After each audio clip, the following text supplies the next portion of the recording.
नमस्कार, आपके साथ मैं हूं सुमेरा खान। सत्ता के सभी न्यूज मित्रों का स्वागत है।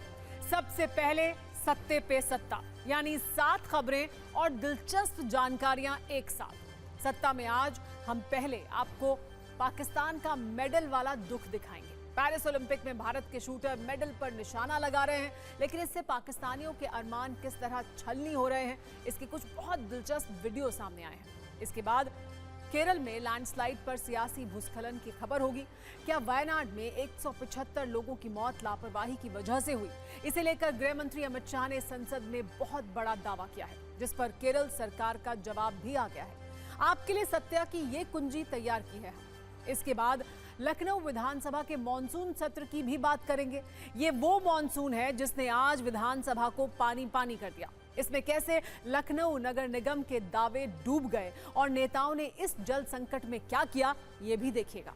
आज संसद में जातिवाला कलेश का राउंड 2 भी हुआ है और बात अब राहुल गांधी वर्सेस अनुराग ठाकुर से आगे निकल गई है।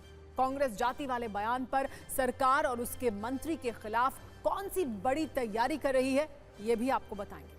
दिल्ली के ओल्ड राजेंद्र नगर के कोचिंग सेंटर में 3 छात्रों की मौत पर दिल्ली हाईकोर्ट में सुनवाई हुई, जिसमें अदालत ने एमसीडी और उसके अधिकारियों को हादसे का जिम्मेदार बताया और ड्रेनेज सिस्टम पर खूब फटकार लगाई।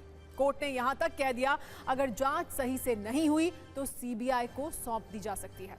आज महाराष्ट्र में उद्धव ठाकरे ने देवेंद्र फडणवीस को बड़ा चैलेंज भी दिया है। उद्धव ने कहा है कि महाराष्ट्र में या तो अब फडणवीस रहेंगे या वो रहेंगे। उद्धव ने कार्यकर्ताओं से कहा कि वो ये चुनौती सिर्फ उनके भरोसे पर ही दे रहे हैं। और एक बड़ी खबर नखरेबाज पूजा खेडकर पर, जो अब आईएएस ऑफिसर नहीं है। यूपीएससी ने उनका सिलेक्शन रद्द कर दिया है और कहा है कि अब वो भविष्य में यूपीएससी का कोई भी एग्जाम नहीं दे पाएंगी। यूपीएससी ने दस्तावेजों की जांच के बाद पूजा को नियमों के उल्लंघन का दोषी पाया है।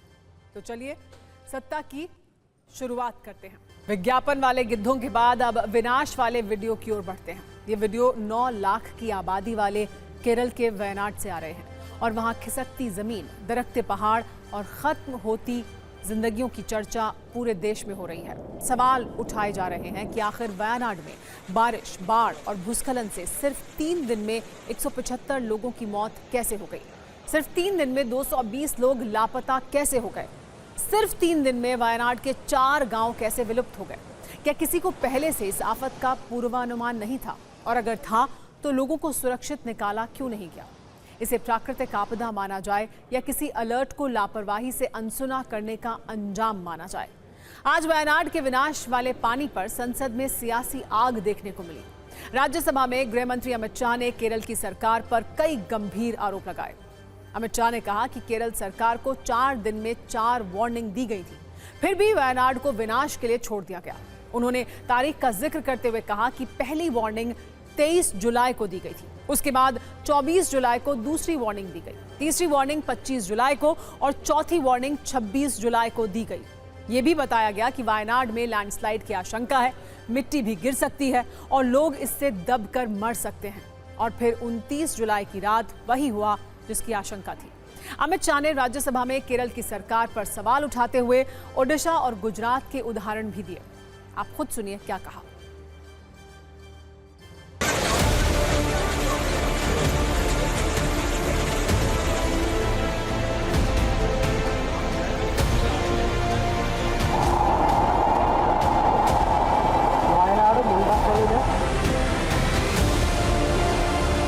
And I'd request the government to help the people of Wayanad in this difficult time. I think this is the second time this tragedy has taken place. This took place 5 years ago, and it is quite clear that this area has an ecological issue. So this should be looked into, and whatever high-tech solution can be brought forward, that would be good.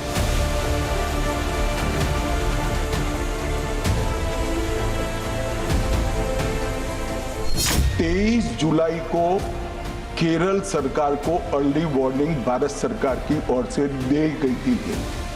23 जुलाई, 7 दिन पहले, फिर 24 को गई, फिर 25 को गई, 26 तारीख को मान्यवर ये कहा गया कि 20 सेंटीमीटर से ज्यादा वर्षा होगी, भारी वर्षा होगी, लैंडस्लाइड होने की संभावना है। 23 तारीख को ही मेरे ही अनुमोदन से 9 एनडीआरएफ की टीमें केरल के लिए रवाना हो गई थी कि वहां लैंडस्लाइड आ सकता है। केरल सरकार ने क्या किया?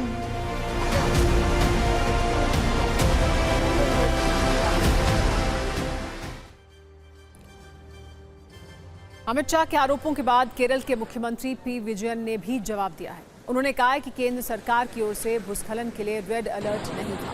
उन्होंने ये भी कहा कि ये वक्त आरोप प्रत्यारोप का नहीं है। हालांकि अब केरल में केंद्र और राज्य सरकार दोनों की राहत और बचाव टीम एक्टिव है। लोगों को सुरक्षित जगहों पर लाने की पूरी कोशिश की जा रही है, लेकिन इसमें कोई शक नहीं है कि वायनाड में हालात आउट ऑफ कंट्रोल हो चुके हैं। वायनाड में army, air force, NDRF, SDRF, police की अलग अलग टीमें राहत काम में जुटी हुई हैं। 1000 से ज्यादा लोगों को सुरक्षित जगहों तक पहुंचाया जा चुका है। 3000 लोगों को रिहैब सेंटर में भेजा गया है। वायनाड में कई पर्यटक भी फंसे हैं। आज सेना ने 2 रिजॉर्ट से 19 टूरिस्ट को बचाया। ये लोग वायनाड के मुंडक्कई गांव के पास रिजॉर्ट में फंसे हुए थे। सेना के जवानों ने इन्हें रस्सियों के सहारे मानव श्रृंखला बनाकर सुरक्षित स्थान तक पहुंचाया। वायनाड में इस महाविनाश से अब सब कुछ ठप हो चुका है। हादसे के बाद केरल में 2 दिन के राजकीय शोक की घोषणा की जा चुकी है। 12 जिलों के स्कूल कॉलेज में छुट्टी घोषित कर दी गई है। केरल यूनिवर्सिटी ने 30 और 31 जुलाई को होने वाली सभी परीक्षाएं स्थगित कर दी हैं। नई तारीखों का ऐलान बाद में किया जाएगा। आप सिर्फ 120 सेकंड में वायनाड के विनाश की कहानी देखिए।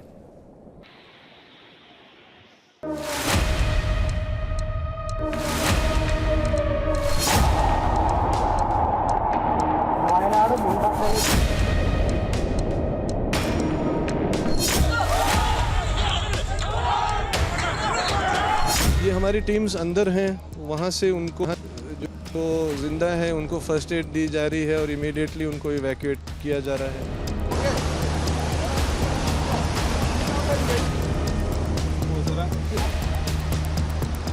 कोशिश ये है कि इस ब्रिज को जल्दी से जल्दी हम दोबारा बना सकें, ताकि जो इंजीनियर इक्विपमेंट है, जो अर्थ मूविंग इक्विपमेंट है, उसे हम अंदर दाखिल कर पाएँ इस एरिया में।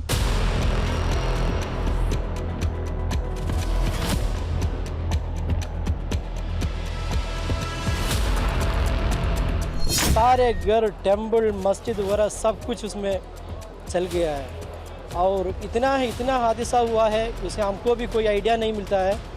बाप को बेटा को नहीं मिलता है, बेटा को बाप को नहीं मिलता है, सब आपस में तलाश कर रहा है।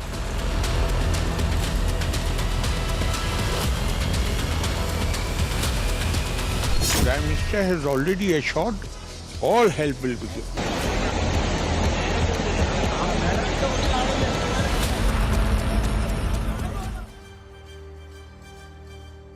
सत्ता में अब उस मॉनसून सत्र की बात करते हैं जिसमें आज मूसलाधार बारिश भी है और मूसलाधार हंगामा भी है। मूसलाधार बारिश लखनऊ में हुई, जहां पानी विधानसभा के अंदर पहुंच गया, जिससे नेता परेशान हो गए।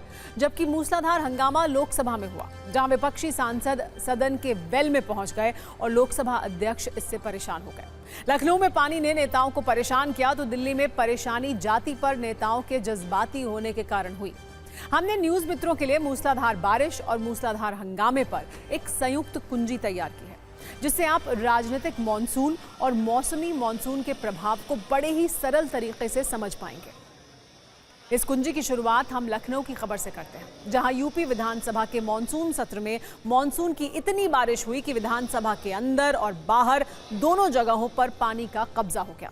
उत्तर प्रदेश की राजधानी लखनऊ में आज सुबह से मूसलाधार बारिश हो रही है। बारिश इतनी तेज हुई कि विधानसभा परिसर में भी पानी घुस गया। हजरतगंज की सड़कों पर कई गाड़ियां डूब गईं। तेज हवाओं के साथ हुई मूसलाधार बारिश ने यूपी विधानसभा में इंतजामों के सारे बैरियर तोड़ दिए और पानी परिसर के अंदर पहुंच गया। विधानसभा के ग्राउंड फ्लोर के कमरों में पानी भर गया। फर्श पर रखा सामान भी बारिश के पानी में भीग गया।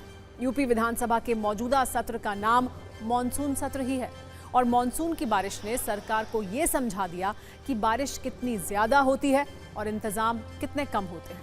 विधानसभा के अंदर के कई वीडियो वायरल हो रहे हैं, जिनमें विधानसभा परिसर में चारों तरफ पानी ही पानी है और कुछ लोग वाइपर से पानी को निकालने की कोशिश कर रहे हैं।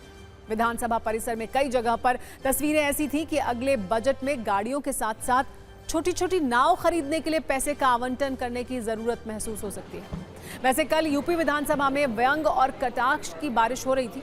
आज मूसलाधार बारिश ने विपक्ष को व्यंग का एक और मौका दिया।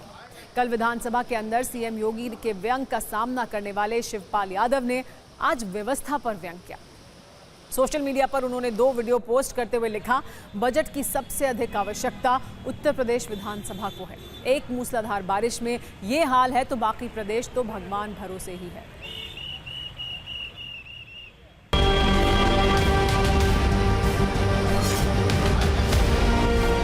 कुछ घंटों की बारिश और उसके बाद विधानसभा के बेसमेंट का ये हालत है कि ये देखिए पूरा जो बेसमेंट का इलाका है पानी से भरा हुआ। भैया क्या हाल है यहाँ पे? बहुत पानी था क्या? पानी बहुत बढ़ा है। कितनी देर से निकाल रहे हैं? 1 घंटा से। 1 घंटा से निकाल रहे हैं। और अभी क्या हाल है? अरे अभी निकाला जा रहा पानी। तो ये हाल है यहाँ पर। देखिए बेसमेंट का इलाका आपको दिखाते हैं जो पूरा पानी से भरा हुआ है। सामने में ये पानी निकाला जा रहा है। यहाँ पर लोग आए हैं जो है काम से, जो है फिर ये अरे पानी पूरा भरा हो, जब विधानसभा में ये हाल है तो समझिए तो और क्या। तो कह रहे हैं कि विधानसभा में अगर ये हाल है तो आगे का देखिए। और केंद्रीय साइक्लो स्टाइल प्रभाग का हाल देखिए। यहाँ लोग कर्मचारी थे, बैठते थे और अब जब जा रहे हैं तो छोटा सा एक मिनी तालाब कह सकते हैं, यहाँ पर कर्मचारी लगे लोग बैठे हुए थे। और फिर धीरे धीरे जैसे जैसे मूसलाधार बारिश होती रही पूरे इलाके में पानी भर गया। ये स्थिति है, यहाँ पर कोई व्यवस्था नहीं है। यहाँ ये देखिए चैम्बर बना हुआ है, चैम्बर ब्लॉक हो गया है, चैम्बर डाउन है और रोड ऊंचा है चारों तरफ। ये देखिए सुरक्षा कर्मी यहाँ बैठे हुए हैं। और ये लोग क्या आप लोग फंस गए हैं क्या भैया? नहीं, फंसे नहीं हैं। फिर किस बात का इंतजार हो रहा है? बस पानी ज़्यादा भरा है तो इसलिए बैठ गया हूँ। और यहाँ भी पानी ही पानी, जिधर भी जाएंगे पानी निकालने का काम हो रहा है। क्या हुआ, कितने देर से निकाल रहे हैं पानी? अरे निकाले सर, थोड़ी देर हो गई। अच्छा, तो ये देखिए पानी निकाला जा रहा है हर कमरे से। गेट नंबर 7 पे हैं और देखिए एक विधायक जी यहाँ पे मौजूद हैं। ये गाड़ियाँ हैं पानी में फंसी हुई है। अब उन्होंने जो अपने चप्पल पहने हुए, उनको जगह चाहिए जहाँ गाड़ी का गेट खुल जाए तो बिना जूते खोले हुए वो बैठ जाए। क्या दिक्कत हो रही है भाई साहब? पानी नहीं दिख रहा है। पानी तो कैसे गाड़ी में जाएंगे फिर? गाड़ी खड़ी है, अभी बना रहे हैं। मंत्रियों के 3-4 मंत्रियों के बारे में जानकारी मिली है कि उनके जो ऑफिसेज हैं वहां से पानी चू रहा है। आपको बताऊं जो डिप्टी सीएम केशव प्रसाद मौर्य के घर में पानी गिर, जो लो लाइंग एरिया है ना, करीब 1.5-2 घंटे की बारिश के बाद ये हाल है कि पूरा इलाका, अगर लखनऊ का अगर हम देखें, वो पानी पानी सा हो गया है। वैसे मानसून की बारिश का ये पानी सिर्फ विधानसभा में ही नहीं घुसा, बल्कि लखनऊ नगर निगम, हजरतगंज बाजार समेत शहर के कई हिस्सों को स्विमिंग पूल बनाने में भी कामयाब रहा। डालीबाग इलाके में तो कुछ जगहों पर तस्वीरें ऐसी थी कि वाटर रेस्टोरेंट चलाया जा सकता है, यानी नीचे घुटने तक पानी और ऊपर गर्म गर्म पकौड़े। कुछ लोग बारिश के पानी को मनोरंजन का साधन बना रहे थे तो कुछ लोगों के लिए ये बिन बुलाई मुसीबत थी।